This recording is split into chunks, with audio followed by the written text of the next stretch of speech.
Hello everyone, welcome to smart study by Jyoti Nain. मेरा नाम है ज्योति। और जैसा कि हमारा अगस्टन एज चली हुई थी, ये मैंने इसका बैकग्राउंड, पॉलिटिकल बैकग्राउंड या जो इसकी लिटरेरी पॉलिटिकल बैकग्राउंड कुछ खास नहीं था यहाँ पे। बस इसका ये बताया मैंने, इसको न्यू क्लासिकल एज बोला जाता है या फिर age of prose and reason, मतलब इसके पीछे क्या थियरी वगैरह वो डिस्कस की है। और कुछ लिटरेरी येनर्स या लिटरेरी डिवाइस इस टाइम पे जो यूज़ होते थे उनकी बात की थी मैंने लास्ट लेक्चर में। और जो इसमें main characteristics of Augustan as वो डिस्कस किया था। और आज हम डिस्कस करते हैं वन बाय वन जो इसके राइटर हैं आज से। ठीक है, आज हम सबसे जो मेजर राइटर हैं इस एज के वो हैं अलेक्जेंडर पोप। तो चलिए स्टार्ट कर लेते हैं। अलेक्जेंडर पोप का ये फर्स्ट लेक्चर होगा। इसके बाद एक दो और आएंगे वीडियो, उनके बाद कंप्लीट होगी, क्योंकि ये बहुत बड़े राइटर हैं, एक वीडियो में ये कंप्लीट नहीं हो पाएंगे और जो फिर फैक्ट छूट जाएंगे इंपॉर्टेंट। तो मुझे लगा मैं धीरे धीरे करवाती हूँ। हाँ, एक बात बोल देती हूँ भाई, अगर कोई मेरे चैनल पर नया है जो मेरी वीडियो देख रहा है तो प्लीज़ मेरे चैनल को सब्सक्राइब करें, शेयर करें, लाइक करें और कमेंट करें। तो let's start. Alexander Pope, he was born in 1688 and died in 1744. He was an English poet, translator, satirist of Enlightenment era, who is considered one of the most prominent English poet of 18th century. ठीक है, 18th century के most prominent writer थे. An exponent of Augustan literature, Pope is best known for his satirical and discursive poetry including, मतलब उसकी poetry कौन सी हैं, Rape of the Lock, the Dunciad and an essay on Criticism. For his translation, और उन्होंने translation की थी होमर्स Iliad की। ठीक है, होमर्स इलियड की उन्होंने ट्रांसलेशन किया। मेजर वर्क इनके यही हैं। Pope is often quoted in the Oxford Dictionary of Quotations, some of his verse having entered common parlance, like वो कुछ कोटेशंस हैं जो ऑक्सफोर्ड डिक्शनरी की कोटेशन में ऐड की गई हैं, वो हैं जो लास्ट में damning with faint praise and other is to err is human to forgive divine. Important terms हैं, ये याद रखना भाई किसकी हैं, और ये आती हैं to err is human and to forgive divine. ये अलेक्जेंडर पोप का एक एसे ऑन क्रिटिसिज्म, यहीं पे है ये वर्क, एसे ऑन क्रिटिसिज्म, वहीं पे ये लाइन आती है। ये मैंने बता ही दिया है, मतलब कब उनका जन्म होता है, इंग्लैंड में होता है, लंदन में, and died in Twickenham Middlesex as England. ठीक है, ट्विकनहैम में इनकी डेथ हो जाती है। His father was Alexander Pope and Edith Turner. ठीक है, इसको छोड़ दो, इसमें कन्फ्यूजन है भाई। एडिथ टर्नर उसकी मदर थी। नोटेबल कोट्स, कुछ कोट्स हैं उनसे related. Teach me to feel another's woe, to hide the fault I see, that mercy I to others so, that mercy so to me। मतलब इन्होंने बोला है मुझे कुछ ऐसा बना दो ताकि मैं दूसरों का दुख दर्द महसूस कर सकूं। To hide the fault I see, मतलब वो जो उनमें जो कमियां दिखाई देती है उस फॉल्ट को, उन कमियों को छुपा सकूं। That mercy I to other show, अगर मैं दूसरों पर दया की भावना रख सकूं। That mercy show to me. ठीक है, एंड डेविड डचिस जो है हमारे इनका एक बुक, हिस्ट्री की बुक आती है, ब्रिटिश हिस्ट्री की बुक आती है, वहाँ पे इनके बारे में बोलते हैं कि वो एक रोमन कैथोलिक थे।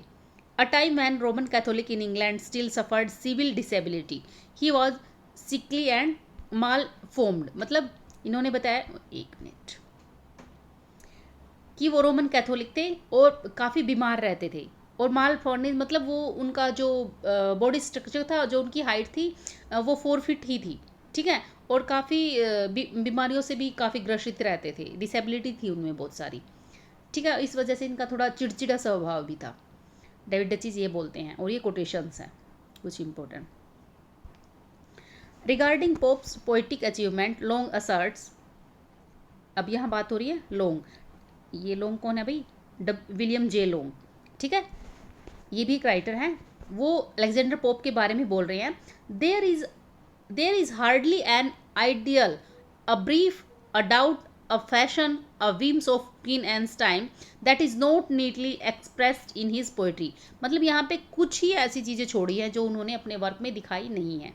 डब्ल्यू जे लॉन्ग ने पोप के बारे में बोला है। W J long again said that after Shakespeare pope is the second most coated writer. वो बताते हैं कि शेक्सपियर सबसे पहले है और उसके बाद जो सेकंड राइटर आता है वो पोप हैं, जो काफ़ी कोटेड राइटर है in English language as per the Oxford Dictionary of Quotation. ठीक है। लॉर्ड बायरन, ये रोमांटिक राइटर हैं, मतलब रोमांटिक इरा के राइटर हैं। Identified Pope as one of the chief influence, believing his scathing satire of contemporary English literature.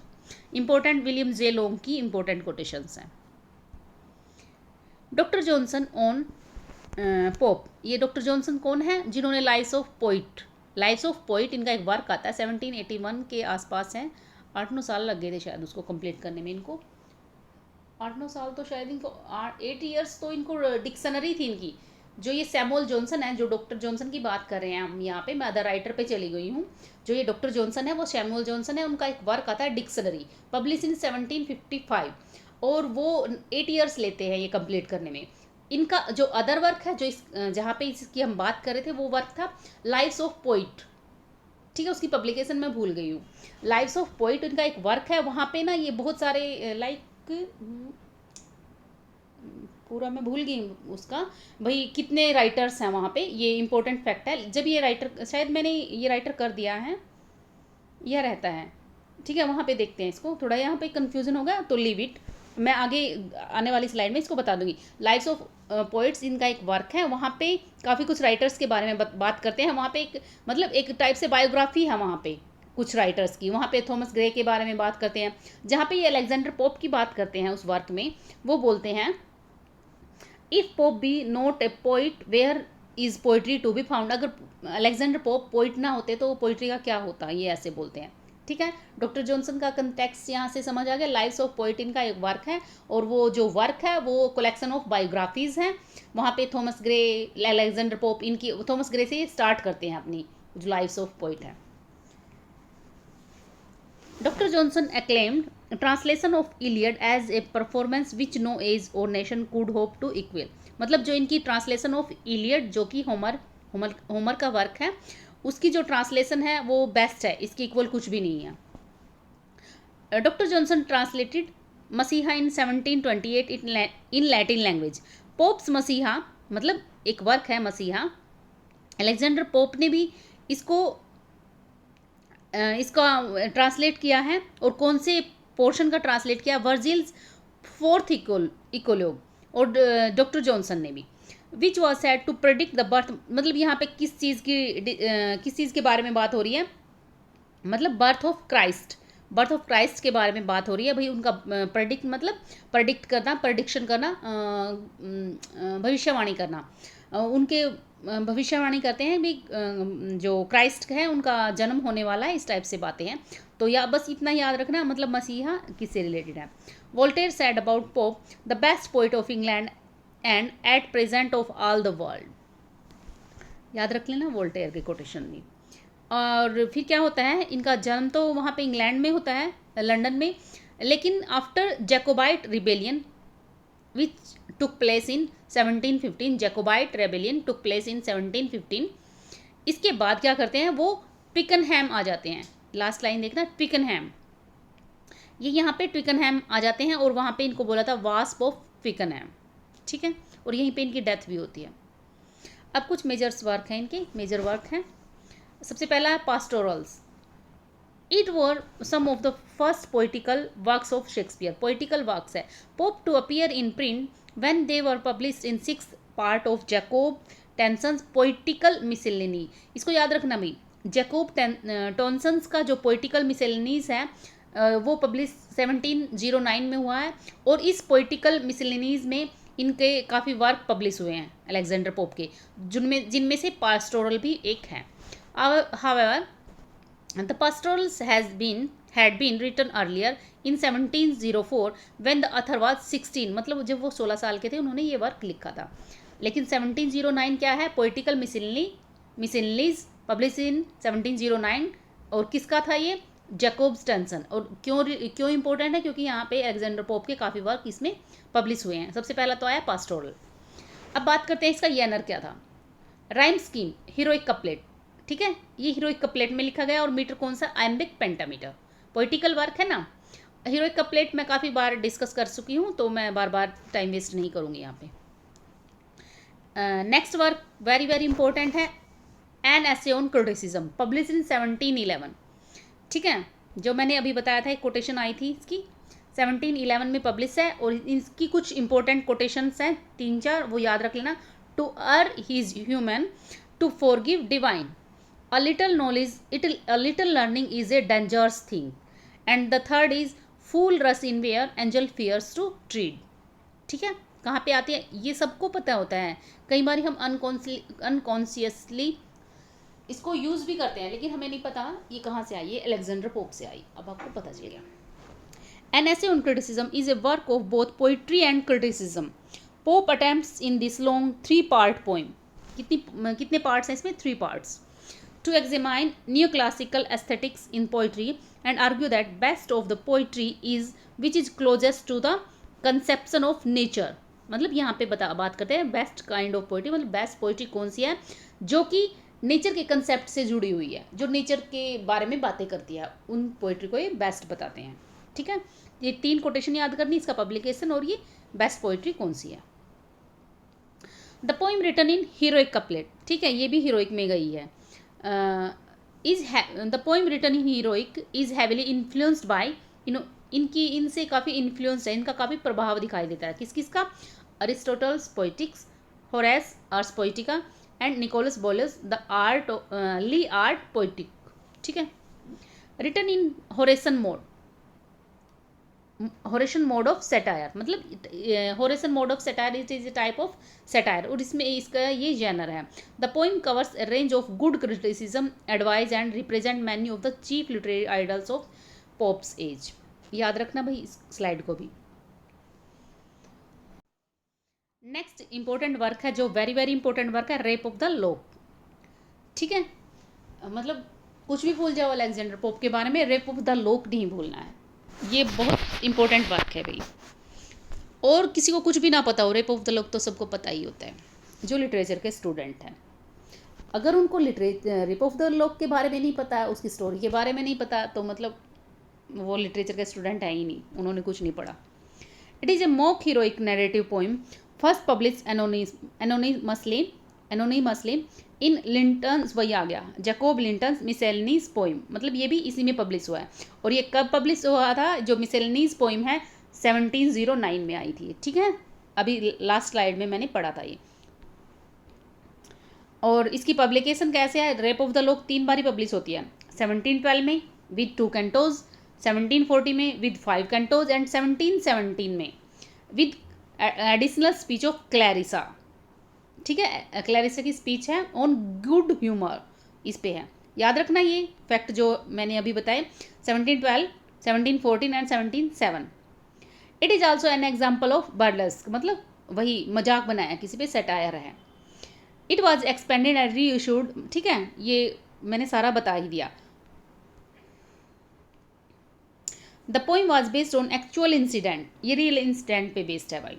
और जो John शेरेल हैं, इन्होंने अलेक्जेंडर पोप को रिक्वेस्ट की, भाई ये एक टॉपिक है, मतलब इन्होंने ये कंसेप्ट बताया इनको, ये इंसिडेंट हुआ है, इस पे आप कुछ लिखिए इस पे। तो इन्होंने इसको मोटिवेट किया, इन्होंने इसको स्टोरी बताई। और ये जो रियल करेक्टर हैं भाई, ये कोई वर्क के करेक्टर नहीं है, जो रियल में है वो तो जॉन का शेरेल कौन है, वो जो फ्रेंड है इसके, जो अलेक्जेंडर पोप को बताते हैं भाई, इस कंटेंट पे लिखिए।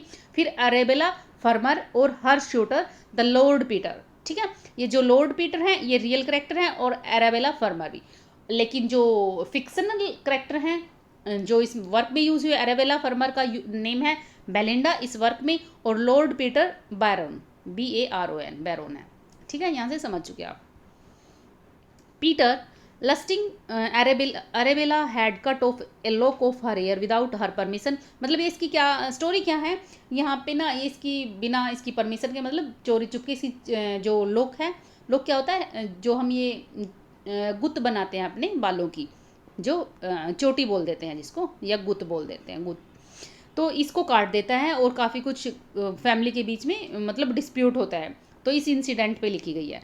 Pope had added second edition, मतलब इसने पोप ने जो इसको बार बार क्यों मतलब रिवाइज किया है, क्योंकि जो फर्स्ट है इसने बिना परमिशन के, अरेबेला फर्मर की परमिशन के बगैर ही पब्लिश कर दिया था। लेकिन दोबारा से एक डेडिकेशन लिखते हैं ना, एक डेडिकेशन लेटर होता है हर बुक के स्टार्टिंग में, अरेबेला फर्मर को ऐसे एक डेडिकेशन लेटर लिखता है, वहाँ पे एडिशन करता है इस चीज़ की और इससे परमिशन लेता है और तब पब्लिश करता है। पोप हैज़, इसमें सुपर नेचुरल मशीनरी का भी यूज़ हुआ। सुपर नेचुरल मशीनरी क्या होती है, जब गॉड और या like angels take parts in the work या प्ले में, जब वो खुद आकर कुछ एक्टिविटी करते हैं, उसमें एंजल्स भी हो सकते हैं, गॉड भी हो सकते हैं। और जो ये सुपर नेचुरल मशीनरी है वो इंस्पिरेशन कहाँ से आई है, ली कॉमेडी गैब्लिस, यहाँ से इसने इस सुपर नेचुरल मशीनरी को उठाया है। Pope continuously compares Belinda with a sun, important line है भाई, किससे कंपेयर कर रहे हैं बेलिंडा को, सन से। टोटल नंबर ऑफ लाइन याद कर सकते हो 1794। Rip off the lock is inspired by, मतलब और किन किन वर्क से इंस्पायर्ड है, कौन से इंसिडेंट हैं, कुछ मतलब वहाँ से इन्फ्लुएंस है, उन पर प्रभावित है।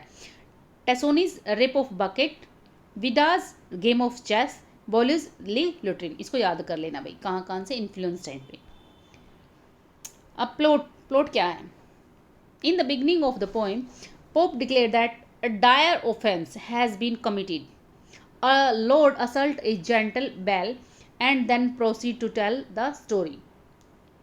इसमें बिगनिंग में बता रहा है कि भाई एक डायर बहुत घिनौना अपराध हुआ है और एक लॉर्ड ने एक सुंदर जेंटल लेडी उसके साथ बहुत बुरा किया, इस टाइप से ये अलेक्जेंडर बता रहे हैं, थोड़ा सा इंसिडेंट के बारे में हिंट दे रहे हैं। भाई एक बहुत घिनौना अपराध हुआ है और एक लॉर्ड है, उन्होंने एक लेडी को मतलब उसके साथ कुछ बुरा किया है। It begins with Belinda still asleep, Belinda मतलब स्टार्टिंग क्या होता है, बेलिंडा सो रही है और बेलिंडा का डॉग का नाम भी यहाँ पे बताया गया है, उसका एक लैप डॉग होता है शोक, और उसकी कुछ गार्जियंस होती हैं जो अभी सुपर नेचुरल मशीनरी की जो बात हुई है वो सुपर नेचुरल मशीनरी है, ये है सिल्फ जिसका नेम है एरियल। वंस हर जो सिल्फ है वो उसको बताती है जिसका नाम एरियल है कि उसका एक minute, once her while she sleeps that some dread events is going to take place that morning but heaven doesn't reveal how and where. Ariel बताता है कि भाई पता चला है कि कुछ बुरा होने वाला है, लेकिन हेवन मतलब गॉड ने ये नहीं बताया कि क्या होगा, कब होगा, कहाँ होगा, ठीक है, मतलब ये बस बता रहे हैं कुछ गलत होने वाला है। Belinda then wakes up and gets ready for the day with the help of her maid Betty, important अभी अपनी मेड की हेल्प से वो रेडी होती है और जो ये सिल्फ्स वगैरह है वो भी उसकी काफ़ी हेल्प करती हैं उसके रेडी होने में। बेलिंडा तैयार होने के बाद हैम्पटन कोर्ट आ जाती है भाई, ठीक है, वहाँ पे ये सारी दुर्घटना होती है। Here Pope describes Belinda's two lock, उसकी जो टू लॉक्स ऑफ हेयर उसको बताता है कैसी हैं, विच ग्रेसफुल हैंग बिहाइंड, मतलब वो ग्रेसफुली उसकी पीठ पर उसकी कमर पर लटकी हुई हैं। द बैरोन जो कि इसकी चोटी को काटता है उसका बेलिंडा का सूटर है, greatly admire these locks and conspire to steal, मतलब इनको एडमायर करता है और कंस्पायर मतलब षड्यंत्र रचता है, to steal one and possess it for the long time. Ariel is described by this event and summons many sylphs, मतलब एरियल को थोड़ा सा मतलब इसको पता है ना कुछ दुर्घटना होने वाली है तो वो अदर सिल्फ्स को बुलाती है, ठीक है, मतलब ये खुद सभी सिल्फ हैं, ठीक है, सिल्फ हैं सभी, लेकिन उनमें से एक सिल्फ का नाम है एरियल जो स्टार्टिंग से चली हुई है। अब ये एरियल है जो वो अदर सिल्फ्स को बुलाती है and instruct them to guard Belinda को गार्ड करो from anything that may befall her, जो कुछ भी बुरा होने वाला है उससे आपको उसकी रक्षा करनी है। दीज स्पिरिट्स होवर और बेलिंडा, ये सभी जो स्पिरिट्स हैं जो एंजल्स हैं इसके ऊपर मंडराती रहती हैं, मतलब इसके ऊपर एक इसके आसपास इकट्ठी हो जाती हैं। When she reaches Hampton Court, जब बेलिंडा आती है तो ये सभी स्पिरिट उसके ऊपर मंडराने लगती हैं। Hey there she is invited to play a game ombre, याद रखना भाई, वो अब इसको यहाँ पे हैम्पटन कोर्ट में आने के बाद इसको ऑफर किया जाता है, चलो एक ओमर जो एक कार्ड गेम होता है ये, विथ सी विंस, और इसमें जो बेलिंडा मतलब जीत जाती है। क्या होता है, हैम्पटन कोर्ट आती है रेडी होके, वहाँ पे यहाँ पे इसको ऑफर किया जाता है उम्बर, जो एक गेम ऑफ कार्ड्स है, और उस गेम ऑफ कार्ड्स में ये जीत जाती है। अब क्या होता है, अब बैरोन फिर कंस्पायर, मतलब उसने सोचा हुआ था मैं इसकी चोटी काट दूंगा। And when he tries to cut her locks he is intertwined, मतलब कुछ ना कुछ हो जाता है उसके blowing back of the air, इस वजह से वो डिस्टर्ब हो जाता है, लेकिन नहीं कर पाता। मतलब वो कितने अटैम्प्ट लगाता है, वो 3 अटैम्प्ट लगाता है, मतलब वो 3 बारी फेल होता है इसकी चोटी काटने में, लेकिन जो 4th अटैम्प्ट होता है उसमें वो सक्सीड करता है। लेकिन ऐसा करते टाइम वो एक सिल्फ जो उसके आसपास मंडरा रही थी, एक सिल्फ को भी काट देता है साथ में, ठीक है। वो एक एरी सब्सटेंस थी, मतलब जो ये सिल्फ है ना, सिल्फ ये एंजल स्पिरिट ऑफ एयर है, ये एयर स्पिरिट ऑफ एयर होने की बजाय दोबारा से यूनाइट हो जाती है। मतलब जैसा होता है ना, जैसे सुपर नेचुरल मशीनरी जो होती हैं उनको मार देने के बाद दोबारा से वो दोबारा से जिंदा हो जाती है, इस टाइप से वो मतलब रीयूनाइट मतलब यूनाइट्स कर जाती है। अजीनोम नेम्ड अम्ब्रियल, अब अनदर जो एंजल की बात हो रही है, Umbriel journey to the cave of spleen, वो केव ऑफ स्प्लीन में जाता है, और वहाँ पे जो स्प्लीन जो एंजल है वो इसको एक बैग देती है, और उस बैग में क्या क्या भरा हुआ है, उस बैग में sighs, sobs, passions, the war of tongue, a glass of field with fainting tears, soft sorrow, मतलब उसमें आहें, कुछ दुख भावनाएं, और वार ऑफ टंग लड़ाई, मतलब झगड़े की एक टंग दी जाती है।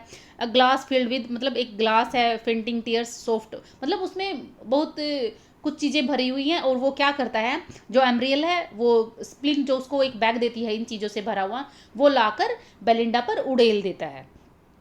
और फिर क्या होता है, जब ये चीज़ें बेलिंडा के अंदर आ जाती है, लड़ाई झगड़े स्टार्ट होते हैं। Many people were moved by Belinda's grief, मतलब वो उसके दुख से काफ़ी प्रभावित होते हैं, दूसरे इंसान भी वो अफेक्ट होते हैं, और वो लॉर्ड बैरन को बोलते हैं उसका मतलब उसकी लोग उसको वापस कर दो, लेकिन ही रिफ्यूज़, वो मना कर देते हैं। Clarissa directs them to keep their good humour, but they didn't listen and called her prude, मतलब क्लैरिसा जो लास्ट में करेक्टर ऐड हुआ है, वो बताया था ना, इनकी एक स्पीच आती है, तो वो गुड ह्यूमर पर एक स्पीच देती है, लेकिन कोई उसकी बात नहीं सुनता। ऑल द मैन, और उसको प्रूड बोलते हैं, all the man started a court battle with weapons, लड़ाई झगड़े होते हैं, वेपन्स के साथ लड़ाई होती हैं, सॉन्ग्स, वीड्स, ग्लेयर्स, मतलब ये एक मोक हीरोइक एपिक है, ठीक है। मोक हीरोइक पोइम, एपिक नहीं, मोक हीरोइक पोइम है। मोक हीरोइक पोइम क्या होती है, यहाँ से मैं क्यों बता रही हूँ अभी बताती हूँ रीजन। मोक हीरोइक पोइम वो होती है जिसमें एक ट्रिवियल थिंग को लेके और बहुत ग्रैंड लेवल पर उसको दिखाया जाता है, कंटेंट, मतलब बात तो छोटी सी होती है, लेकिन उस पर इतना बड़ा, उसको बहुत बड़ा इशू बना दिया जाता है, तो उसको मोक हीरोइक पोइम बोलते हैं, मतलब मजाक के पॉइंट ऑफ व्यू से वो बनाई जाती है। तो यहाँ पे क्या होता है, लड़ाई वेपन्स के साथ होती है ना, झगड़े, लेकिन यहाँ पे ग्लेयर, सॉन्ग्स, वीट्स, इनके साथ लड़ाई हो रही है, और बेलिंडा क्या करती है, एक स्नफ उसकी नोज में डाल देती है, जो लॉर्ड बैरन है उसकी नाक में जो स्नफ डाल देती है, और उसको थ्रेट करती है, उसको डराती है, I will kill you with A board किन, मतलब एक शार्प पिन के द्वारा मैं आपको मार दूंगी, मतलब जो बैटल्स होती हैं उसमें तो स्वॉर्ड्स यूज़ होती हैं, ये कैनन्स यूज़ होते हैं, मतलब कितना कुछ होता है, लेकिन यहाँ पे छोटी छोटी चीज़ें लेकर लड़ाई कर रहे हैं, थोड़ा मोक पोइम होगी ना ये। She demands that he should restore the lock, but they soon discover it has been lost, वो बोलती है कि उसको उसकी चोटी को लौटा देना चाहिए या उसको वापस कर देना चाहिए, लेकिन वो जैसे ही ढूंढते वो गुम हो चुकी होती है। They search everywhere for it but can't find, वो हर जगह उसको ढूंढते लेकिन नहीं मिलती उसको। At the end of Pope tells us that Belinda's lock of hair must have become a star, और लास्ट में क्या पता चलता है कि उसकी चोटी तो ना आसमान में चली गई है और एक स्टार बन गई है।